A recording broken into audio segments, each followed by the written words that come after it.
YCP అధికార పత్రిక సాక్షి మూసేస్తున్నారా? సాక్షి channel ప్రసారాలు కూడా నిలిచిపోనున్నాయా అంటే అవుననే సమాధానమే వస్తుంది. వాస్తవానికి సాక్షి మీడియాను జగతి పబ్లికేషన్ పేరుతో 2008 మార్చి 23 నాటి ముఖ్యమంత్రి వైఎస్ రాజశేఖర రెడ్డి ప్రారంభించారు. జగతి పబ్లికేషన్ సంస్థ పుట్టుకే అవినీతిమయమని అప్పట్లోని తెలుగుదేశం పార్టీ నేతలు పెద్ద ఎత్తున ఆరోపణలు చేశారు. అయితే అటు కేంద్రంలో ఇటు రాష్ట్రంలో కాంగ్రెస్ పార్టీ అధికారంలో ఉండటంతో జగతి పబ్లికేషన్ సంస్థకు బ్రేక్ పడలేదు. మాజీ ముఖ్యమంత్రి వైఎస్ జగన్మోహన్ రెడ్డి అధినేతగా జగతి పబ్లికేషన్ సంస్థను ప్రారంభించారు. తొలినాళ్లలో వైఎస్ కుటుంబం భజన చేసిన సాక్షి ఆ తర్వాత నుంచి జగన్ వైసీపీకి కరపత్రంగా మారిపోయింది. జగన్ అక్రమాస్తుల కేసులో సిబిఐ విచారణ ప్రధానంగా జగతి పబ్లికేషన్ చుట్టూనే తిరిగింది. క్విడ్ ప్రోకో పద్ధతిలో భారీగా అవినీతి జరిగిందని, నాటి వైఎస్ ప్రభుత్వం పెట్టుబడిదారులకు అయాచిత లబ్ధి చేకూర్చడం ద్వారా వారంతా సాక్షి సంస్థలో పెట్టుబడులు పెట్టారనేది ప్రధాన ఆరోపణ. జగన్పై కాంగ్రెస్ పార్టీ సీనియర్ నేత శంకర్రావు సిబిఐకి ఫిర్యాదు చేశారు. దీంతో రంగంలోకి దిగిన ఈడీ సాక్షి సహా వైఎస్ కుటుంబ ఆస్తులపై విచారణ చేపట్టింది. 2004 ఎన్నికల నాటి వైఎస్ఆర్ అఫిడవిట్ కి 2009లో వైఎస్ జగన్ దాఖలు చేసిన అఫిడవిట్ కి భారీగా తేడా వచ్చింది.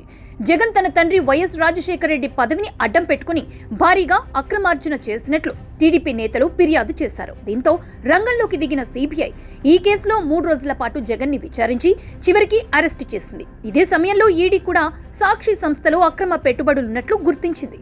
ఈ నేపథ్యంలోనే మార్చి 5, 2014న ఏకంగా 863 కోట్ల విలువైన ఆస్తులను ఈడీ జప్తు చేసింది.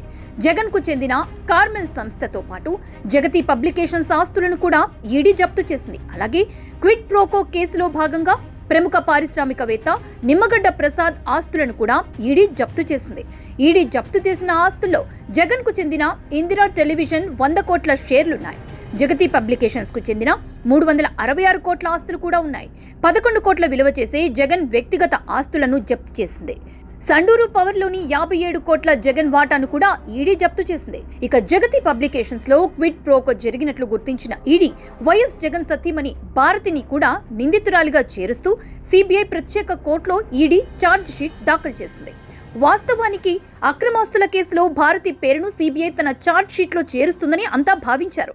కానీ సిబిఐకి బదులుగా ఈడీ ఛార్జ్ షీట్ దాఖలు చేసింది. దీంతో త్వరలో వైఎస్ భారతి కూడా అరెస్ట్ అవుతారనే ప్రచారం కూడా జోరుగా నడిచింది. అయితే వైఎస్ జగన్ తన రాజకీయ చతురతను ప్రదర్శించాడు. వాస్తవానికి 2014 కంటే ముందే సాక్షి సంస్థ మూసివేస్తారనే పుకార్లు షికారు చేశాయి. ఆ సమయంలో సంస్థలో పనిచేస్తున్న పలువురు సీనియర్ ఉద్యోగులు కూడా సైలెంట్ గా సైడ్ అయిపోయారు. అయితే నాటి యూపీఏ సర్కార్ పెద్దలతో పాటు బీజేపీలోని కొందరు నేతలతో జగన్ సన్నిహితులు వరుస మంతనాలు జరిపారు. మంచి డీల్ కుదుర్చుకోవడంతో ఈ మూసివేత వ్యవహారం పూర్తిగా పక్కన పెట్టినట్లయింది. అయితే జగతి పబ్లికేషన్ ఆస్తులను ఈడీ జప్తు చేసిన వెంటనే సంస్థ స్టే ఆర్డర్ తెచ్చుకుంది. ఒక దశలో జీతాలకు కూడా అవకాశం లేకుండా సీజ్ చేశారని, కాబట్టి వెసులుబాటు ఇవ్వాలంటూ కోర్టులో పిటిషన్ కూడా దాఖలు చేశారు. దీంతో జప్తు చేసిన ఆస్తులపై కోర్టు స్టే ఇచ్చింది. నాటి నుంచి నేటి కూడా స్టే మీదనే జగతి పబ్లికేషన్ సంస్థ నడుస్తోంది.